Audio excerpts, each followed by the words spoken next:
Warning, this episode contains graphic content that may be disturbing for some of our listeners. The FBI's Behavioral Science Unit, which I think has since officially changed its name, has captured the imagination of movie and television viewers pretty much ever since its inception, but particularly well known from the Silence of the Lambs, the film with Jodie Foster. But TV shows like Mindhunters and Criminal Minds touch on the work that FBI profilers do in capturing some of the most heinous and scariest criminals there are on the planet. We're going to talk about that in this episode of Off the Record, an FBI agent's perspective. So we're going to get the FBI agent's perspective on the Behavioral Science Unit, as it was once known, profiling, from Harry Trombitas, retired special agent. Harry and Jessie Hemmelgarn, our other co-host. Harry, tell me a little bit about profiling, the real life profiling as it is actually done by the FBI. Yeah, it's something that caught my eye when back in 1983, when I was going through the academy, I wanted to check out some of the individuals that we had that were kind of like the forefathers, if you will, the individuals that started before we got to the John Douglas era, for example, and I think most people are familiar with John Douglas, and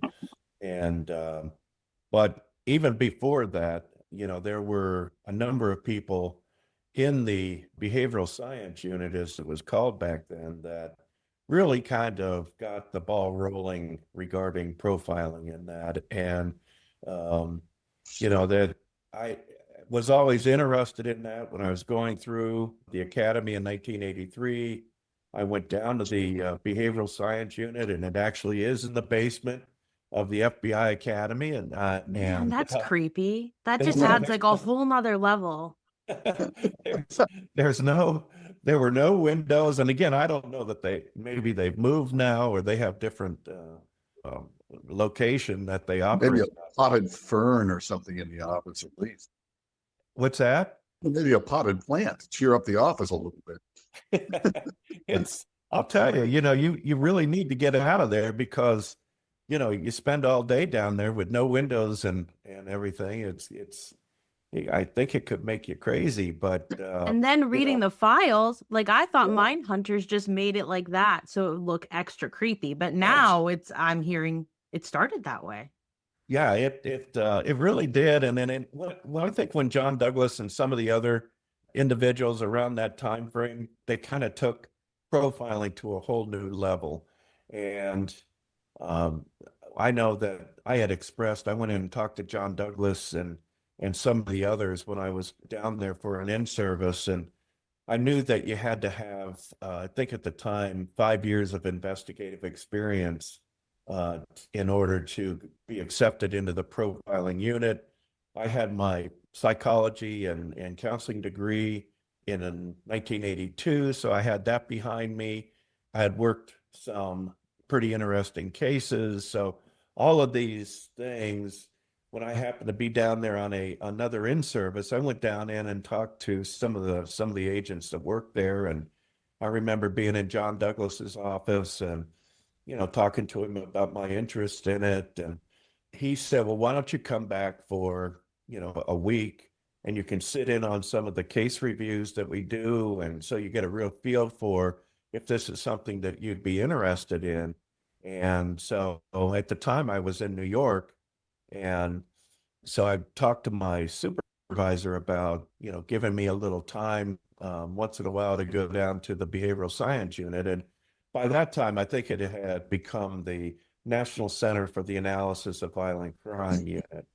And so we had actually changed the name of the unit. But regardless, he allowed me to go down. I remember going down for a week or two to Quantico and going through some advanced sexual assault classes, homicide classes, learning about these things that I didn't have any experience in.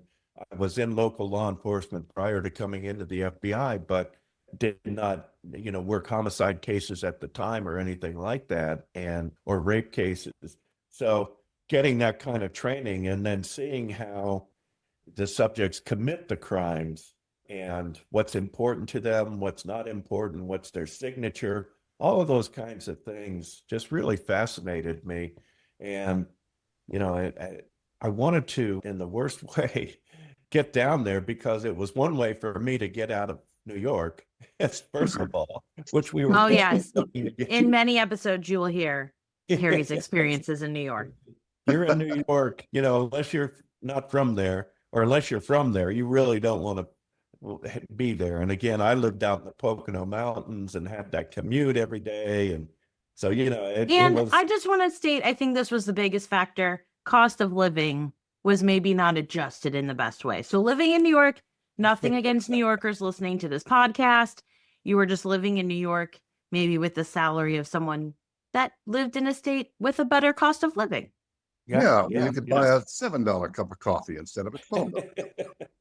Yeah, that's true. When I first got sent to New York in 1985, there was no cost of living adjustment. So I was making the same amount of money in New York as an agent in Columbus, Ohio. And so anyway, eventually that got changed and corrected, but I really. So nothing against New Yorkers. We're just throwing it out there. No, We love you. And I wouldn't trade my New York experience for anything, but you know, regarding, you know, the profiling unit and all of that, I just wanted to get down there. And, you know, I just thought it was something that would be really fascinating. I really, truly enjoyed the people that I met down there, really liked John Douglas and the others. And so I was trying to finagle a way that I could get down there. And lo and behold, I get my transfer orders to Columbus.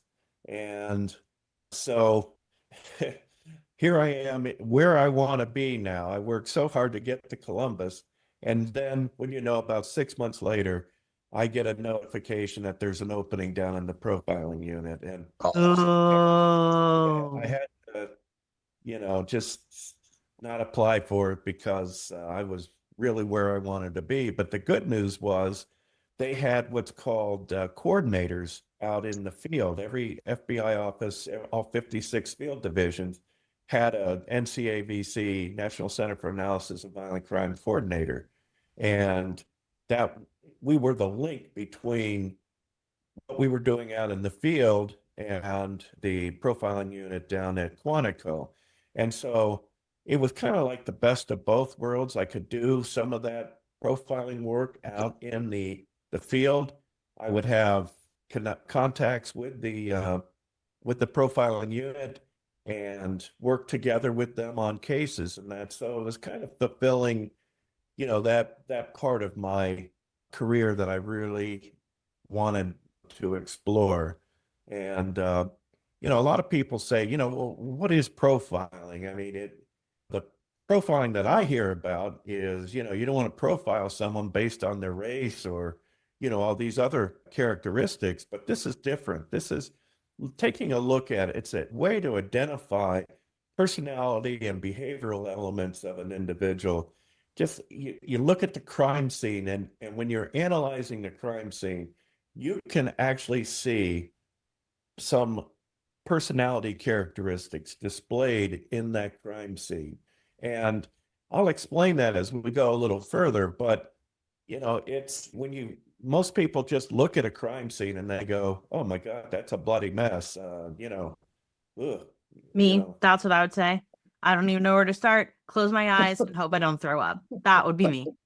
But a profiler, if you will, is someone who would take a look at that scene and try to identify different personality characteristics that were displayed. For it could be a lot of different things that come to play. And you know, and I'll get into here the kinds of things that we're looking for that we see in a crime scene, but really everybody is kind of a profiler. And I always use this when I taught classes about profiling. If let's say you're a parent and you have two children, okay? One is a neat freak. This person puts everything away, cleans up after themselves. You don't have to run behind and threaten them that, you know, they got to clean up their mess. And then you got the other one. You know, you come home from work there's a half-eaten peanut butter and jelly sandwich on the table, crumbs everywhere, jelly smeared on the table, empty milk glass is sitting on the table, Wait, chair. that's not everyone's life. That's just how I envision my I was life. gonna That's say, just mine. maybe No, maybe I should have So maybe I could have three children in order to get that meat free. man. so you come home and you see this mess. And Yeah. so what do? You profile who left that. Okay. And so, it might be your daughter that's, the mess freak.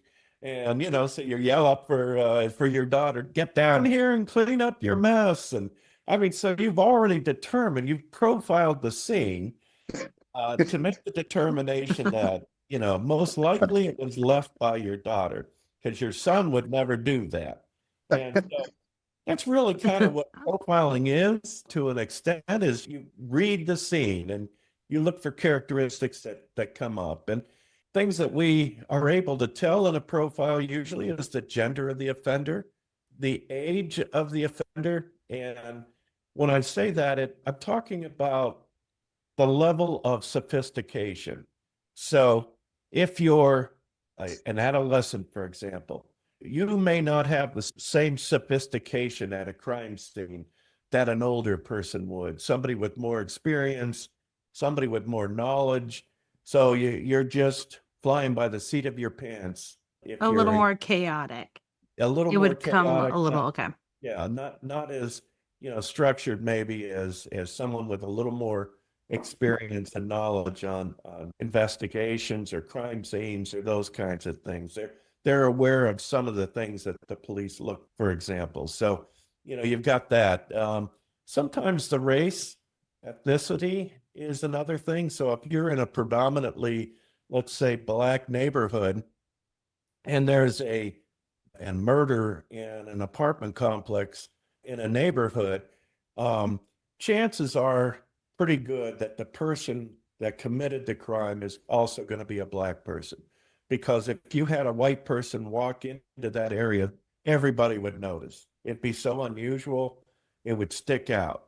So again, and one of the cases we're going to talk about in the future is the Thomas Lee Dillon case. This is an individual that was a serial murderer that shot and killed 5 outdoorsmen, predominantly in a rural southeastern area of the state of Ohio. And we knew right away that the offender most likely would be a white man, because if it was, say, a Black man, they would have stuck out in that particular area and people would have noticed them. And we never had any reports of anybody unusual being in that particular area. Level of intelligence, the schooling that they had. So if somebody's a little more sophisticated in the way, maybe they took the weapon with them, or it appears that they conducted some kind of surveillance or were familiar with the inside of that location, and they didn't touch certain things, or they cleaned up, part of the crime scene in that to remove evidence in that would indicate to us a level of experience and maybe additional schooling. They were more worldly. They understood, how the police investigate crimes. Probably a willingness to learn how also, if they are, reach a higher level of education. They're probably people who like to study and like to learn things. So if they're also going to be committing a crime, they might study those things you just mentioned. Absolutely. And, a more mature person would do that kind of thing. Whereas, again, somebody younger, maybe not as worldly or whatever, wouldn't even think about doing anything like that. We could tell somebody's job status. And that, again, if you think about it, if it's just total chaos in there, and if you believe that people display at a crime scene different personality traits that they possess, if something's totally chaotic, we would assume in the profiling unit that there's a very good chance that that person displays those same chaotic personality traits in life. And somebody that's that chaotic, the chances of them holding, for example, down a good job are probably not very high, simply because, they don't have the ability to control what they're doing, their actions and that. And it's very possible that they have to have a very low level job in order for them to, basically some companies just hire somebody if they have a heartbeat. So somebody that is very chaotic may not be able to hold down a higher level position in that. Whereas if everything is neat and clean, they've cleaned up their evidence, they were able to get in and out in a timely fashion and that before anybody really saw them, could indicate that they have that kind of a personality trait in real life where they're able to function in society and that, and not bring attention to themselves, and could probably fit in most situations in that. They're almost like tells. I think of like poker tells, like things we can't turn off. The things that the profile unit is looking for are these tells, are characteristics that we don't even realize we're exhibiting.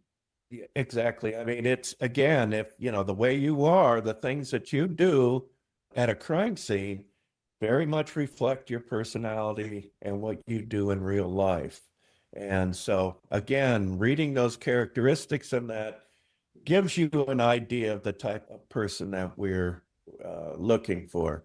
When it comes to what types of crimes that we can profile, it's pretty much the basic ones are like murder, rape, arson, bombing, people that make threats, hostage situations, stalking cases, all these kinds of things that I just mentioned are easily profiled. Now, I want you to keep in mind as we talk about this, profiling is not an exact science, meaning that what we try to do is read a crime scene. We take a look at all the information that we're gathering from the investigation, and we're coming up with what we think is most likely the person responsible. We don't come up with a name, but we tell investigators the type of person that probably committed this crime, has these certain characteristics.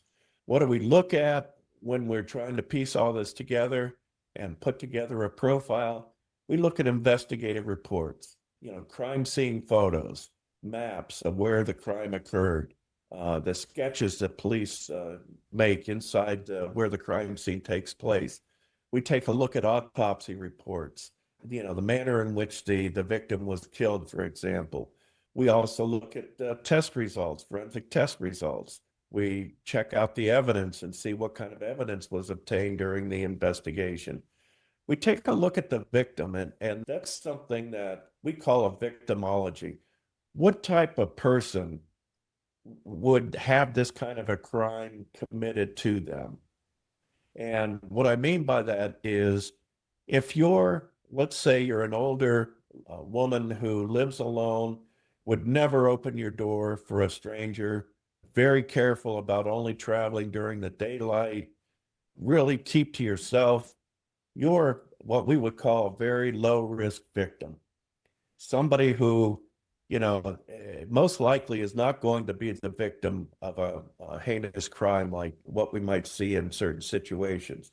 However, if you're the opposite of that, a high risk victim, for example, and the highest risk victim would be like a prostitute, somebody who's out and about and makes themselves available to pretty much anybody that comes up to them. Is a little more vulnerable without like a safety they're net. out there, they come in contact with all kinds of people. And so they're a much higher risk victim.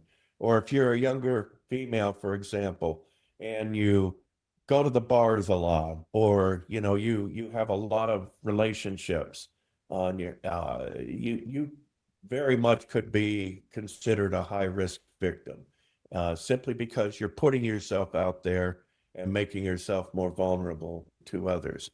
But we want to stress too, it isn't anyone's fault that you are in a higher risk category. It's simply just kind of lifestyle choices that a lot of us make every day. It puts us into contact with more people. Yeah.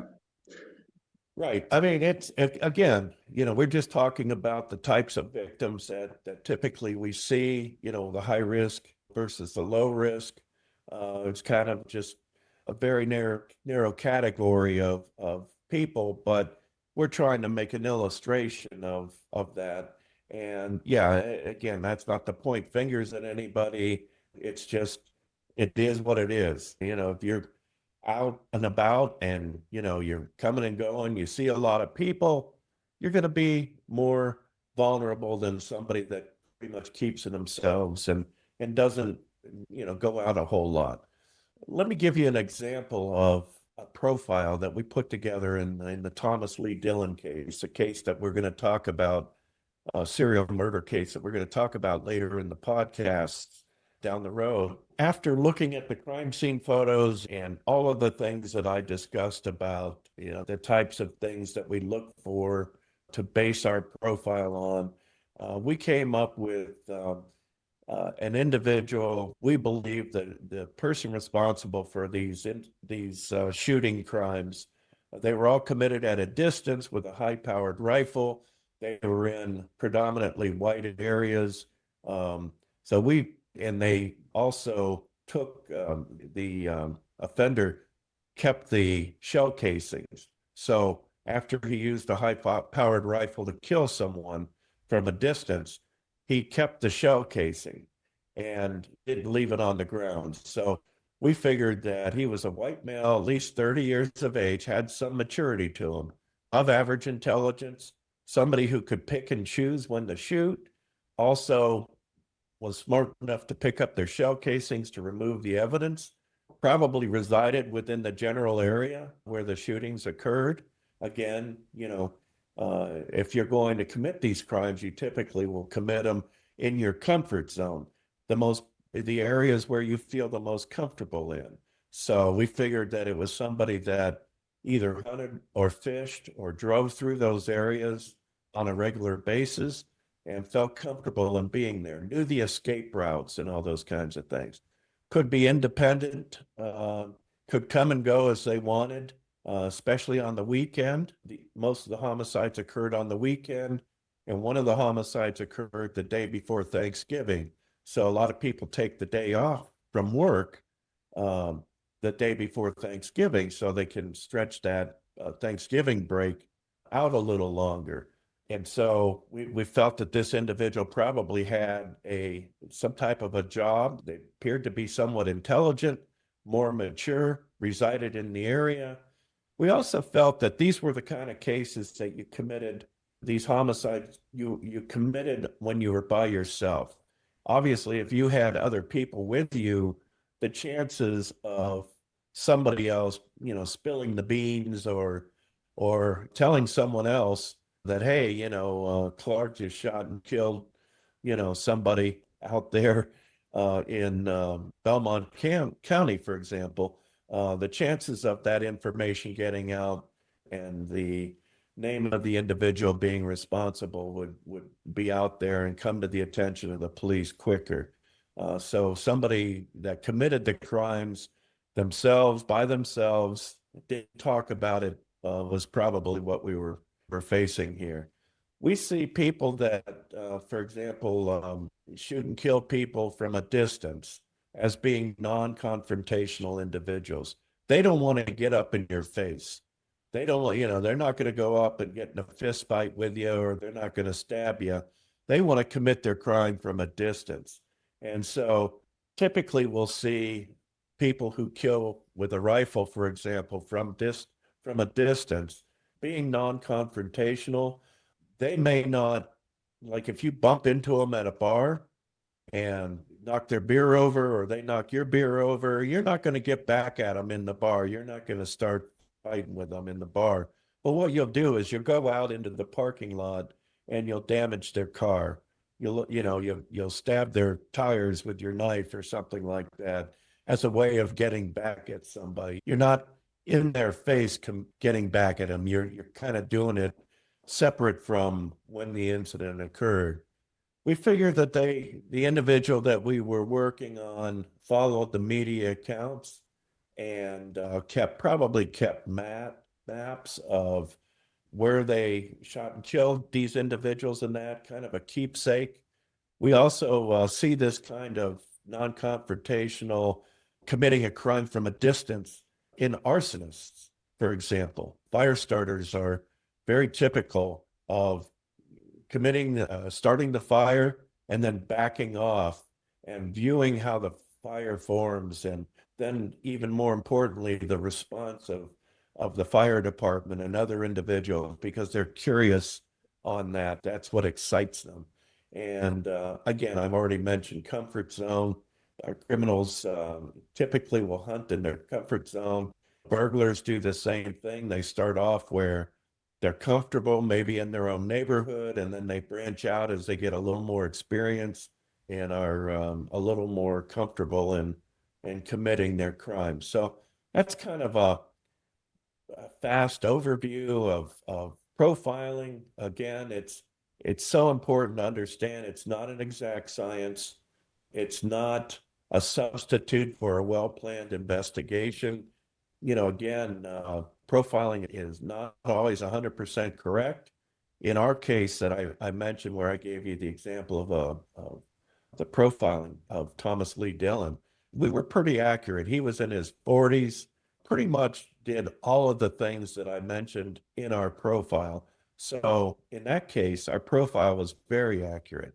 But there are times when, for one reason or another, we don't get all the information, or things are unknown to the investigators, and maybe our profile won't be as close. So, we always warn investigators when we work with them that, again, this should be used as a guide.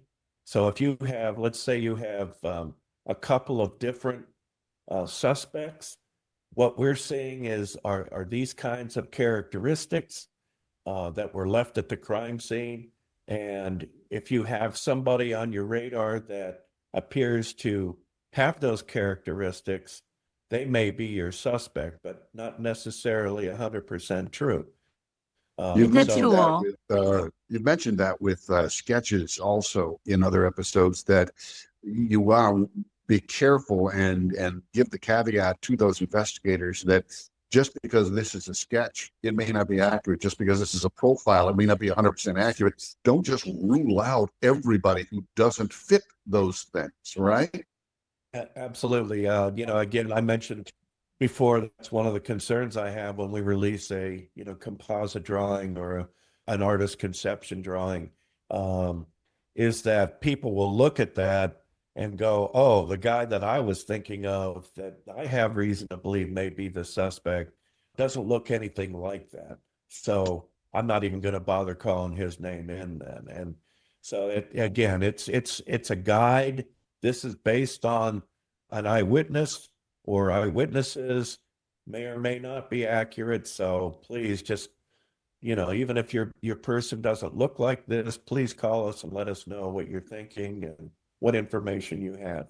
Now, like you said, the investigators, as detailed and as thorough as they are, don't always see and uncover everything. So some of those elements you use to put that profile together, you may not have 100% of what you need to do an accurate profile. So same thing, same caveat there.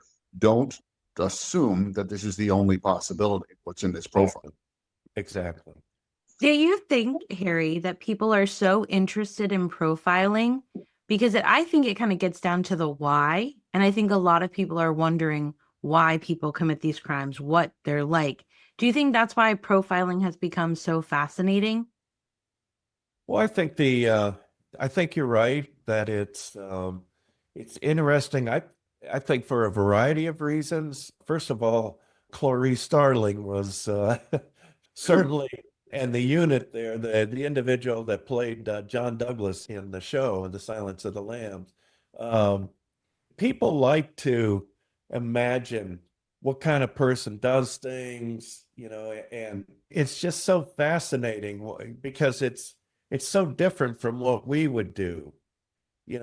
Most of us anyway. I don't know about you, Jessica. You may be. I have a question for you later, and it's going to be funny. So get ready. I don't know. You may be out. I don't know. God knows what you're doing. But anyway, I think it's fascinating. It's a world that we don't live in, but we get to see from a distance, and that makes us feel comfortable. And again, it's just so curious on what causes people to do these things. And so, what type of person could do that? So we have an interest in finding out about those people. And I think, that's why profiling kind of scratches that itch a little bit. And it's something that we can't personally experience most of the time. So it's fascinating to us to watch how a case is solved. And by using profiling, I think again, it's so interesting to people. And we love a mystery. Those of us who, who True. love our crime shows, whether it's true crime or fictional crime, we love a mystery. And, a lot of homicides, to take example, as, Jack shot Jill over Bill kind of thing. It's like the investigators have a pretty good idea who did it. Maybe they're even absolutely certain. It's simply a matter of, it's a matter of putting together the evidence to arrest that person and bring them to justice. But in the case of these kinds of crimes, serial killings, arson, bombings, the perpetrator is not obvious, and may not, their motives or their reasons behind committing their crimes may not be obvious. So you have a tool like a profile that helps uncover what is otherwise, a complete mystery. You don't know what lies beneath the surface of the water, and that profile is a way of getting there. One thing that I think people don't realize is, because when on TV and in the movies, the profilers are always chasing a serial killer, always. Never Yeah. anything else. But a lot of us, you'll use the term serial killer or serial murder when it's not accurate. I was interested to learn that there are different terms for different reasons for murders or homicides in which there are multiple victims. Just before we go on, can you break those down for us? What's the difference between a serial murder and other kinds of homicides where multiple victims have been killed? No, absolutely. And I do see it's a lot of confusion out there. Again, they're not, we hear these terms, but sometimes we don't know what they really mean. And so in the case of a serial murder, that's an individual that murders 3 or more people with a cooling off period in between. So in the case of Thomas Lee Dillon, they shot and killed 5 outdoorsmen. It was over a period of 3 years. So they weren't back to back to back right away. It was some cooling off in between. So he fit the definition of a serial murderer because, again, multiple people, more than 3 people, with a cooling off period in between. A spree murderer, for example, is somebody that murders 2 or more victims, but it's usually at one location. When you hear about somebody going to a church or, out in Las Vegas, for example, where we have individuals who just start killing a number of people in one location. Yeah, let me start the spree murder definition again. Because I think you went into mass murder, didn't you? Yeah. Yeah, I was like, All right. So a spree murder, for example, is somebody that kills 2 or more victims, but it can be at more than one location, but kind of in a continuous period of time. So, for example, you go to let's say a church, and you shoot a few people at church, and then you move down the street to a grocery store, for example, and you shoot and kill a few more people there. There's really no cooling off period. It's kind of a continuing crime that can be at different locations, but in a relatively short period of time. Mass murders are individuals that kill 4 or more people. Usually they're at one location. And when we think about that, one of our more recent examples would be out in Las Vegas, where the individual shot and killed those people that were attending the concert outside and killed a bunch of people. It was at one time, no cooling off period at all, didn't change locations. This is an individual that we would define as definitely a mass murderer.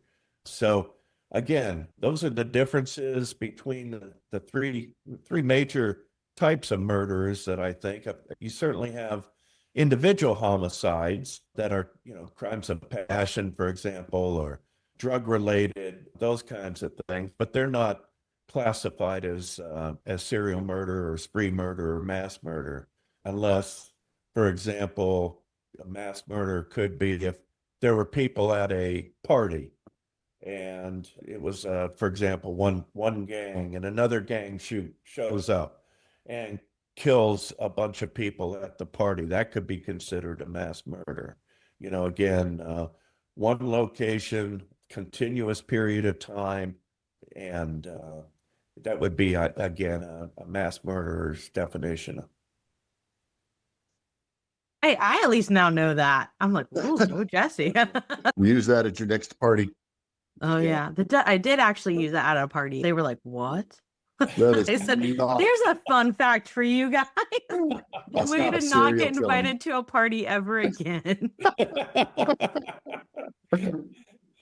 The profile that you described is not a psychological profile necessarily. And I don't know how far into that realm the people at the NCABC go when they do their profiles. But another thing that people always want to know, and Jesse, you alluded to this, is why do people do these things? And how can you prevent them? So there are a lot of people, when they hear about, the things we talk about on this podcast, they ask what prompted, Thomas Lee Dillon, for example, to shoot those 5 people, to kill those 5 people. What happened in his background? What happened in his childhood? The NCABC, those profilers help solve the case, but do they not really get into the psychological underpinnings in the idea that, well, we can prevent these if we just, treat our children this way? Or do you understand what I'm getting at? That he stopped short of trying to psychoanalyze this person. It's about catching them and bringing them to justice. It's not about psychoanalyzing them, is it? We actually like to dig into why people do what they do. And our goal is to learn from them, learn what happened in this individual's childhood. Were they a bedwetter, for example? Believe it or not, bedwetting, animal killings, and arsons are often considered precursors to individuals who are serial murders. Wait, bedwetting? That Bedwetting. one blows my mind. I've heard the animals and arson, but why bedwetting? I cannot tell you. I mean, I've just always heard that. And Wow.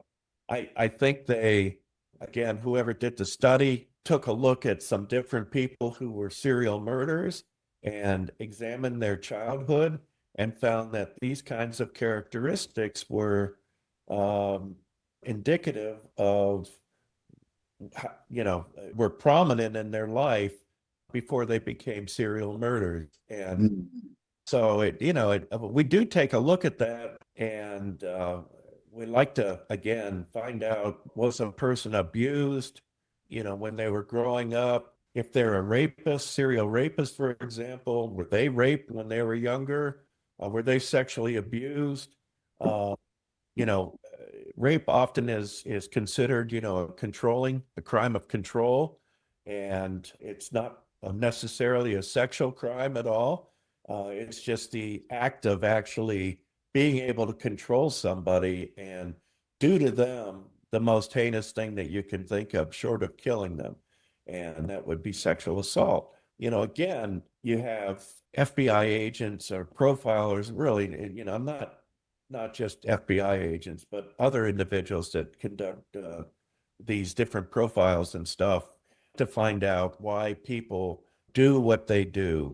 And if we're studying somebody, or if we have let's say we have a case ongoing where something is happening and it's similar to what we've studied, and we have reason to believe, for example, that arsonists and individuals who abused animals, for example, if we have a suspect that has that kind of a background that we're aware of, that may be another indicator that they could be the one responsible. So Okay. again, it's, things we try to learn from, and we use it going forward, and we share that information with other investigators, but not necessarily, every serial murder wet the bed or killed animals Everybody or wet the set bed, off. it becomes a serial murderer.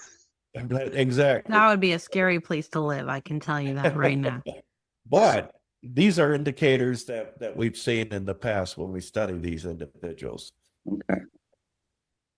Jesse, you've spent a little time now in the basement at the FBI Training Academy at Quantico. I know it's been a fun trip for you. Criminal Minds sends me into. I tried watching that show when it was super popular, and I watched 3 and decided I never want to leave my house again, like Yeah. ever. Here's the thing. Yeah. I will warn everybody out there. If your image or your conception of profiling or law enforcement work or whatever, what you see on TV, I hate to disappoint you. It's not like that. I wouldn't say 100% of the time, but a lot of the time, what they portray on TV is so inaccurate. When I watch things at different shows, and quite honestly, I don't watch, if it's police involved, if it's some of the crime shows that we see, I don't watch them because they're so off base. And, I was going to ask you if you did. well, no, I don't watch any. I watch like Nightline. I like to hear about 2020, 48 hours. I like those kinds of things because they portray a crime, and I like to think about, what I'm seeing. But the problem with even with those shows is they only tell you what they want you to know. Their goal is to kind of surprise you, and they work up to the end. And then they'll throw in some things they could have told you at the beginning. That would have given you the ending. But they didn't do that. So they try to keep it a mystery, and so it's but those kinds of real life kind of crime shows interest me. The other kinds of things that they portray the profiling unit, or like you said, they're down in the basement working on a profile, and the next thing you know, they're they're responding to the crime scene and all of that, or chasing and arresting the bad guy. That's not realistic. Sorry to burst your bubble, listeners. Right. That Well, is that's not the fun of this. authentic. That's the fun of this podcast is you get to hear how things are actually done, without the dramatic license and, all the manufactured excitement of Criminal Minds or a Law and Order or the FBI, any of those shows that are fiction. And don't forget it. Those are not true. I can talk about your victimology. Wait, what? What kind of a victim you might be. Uh-oh. No, would that make me more paranoid? I feel like it Yes. might. Yes, it would. My head is already on a swivel at all times. Good. You go out a lot, make yourself vulnerable. No, as we've established from other recordings, I always forget that people do go to bars and have a drink. So I forget that's a way of socializing. So that's going to be a negative. So someone's knocking on your door right now. I hide behind a curtain. Hello. No, I hide behind the curtain. I am a true millennial, and I say, please keep walking. And I don't care who you are. Stand in front of the window and put the package on the porch. Do you have a Ring doorbell? Sure. I just don't like talking to people, which is ironic that we're doing a podcast. Do you look at the camera before you open the door? We've established I don't open the door Under any circumstances. Under any circumstances. I don't open it. You could be at my front door and I would probably text you and say, come back later. I'm busy. I wouldn't blame you, with me. But, I think Jessie is a low risk victim. Probably. Most likely. Probably is a very low risk victim. I hope I'm not a victim of a violent crime. That's scary. But it can happen to almost anyone. And Yes, it can. and you can be diligent and focused. And in some of our other episodes, we talk about safety tips to help keep you prepared. a lot of them are common sense and things that we know. And we're not here to scare you or me, No. even though I might sleep with the lights on tonight. We want to keep you informed. And that's the biggest goal of our podcast. And the victims of crime are never to blame. It's never the fault of the victim. It's always the fault of the criminal who commits the crime. So remember that. So if you want to support the podcast Off the Record, an FBI agent's perspective, just subscribe, follow, share us. So you can find us on all your favorite podcast platforms. On the behalf of Jessie Hemmelgarn and retired FBI agent, Special Agent Harry Trombitas, I'm Clark Donley. We appreciate you listening for this episode. Join us for the next one. Off the Record, an FBI agent's perspective is created and hosted by Clark Donley, Harry Trombitas, and Jessie Hemmelgarn. Produced by Jessie Hemmelgarn. Stories in this podcast are inspired by Harry Trombitas' autobiography, Dark Places, about his time in the FBI. Music is called Cruise in the Back and is available on Storyblocks. You can find this podcast on all your favorite podcast platforms, YouTube, and on our website.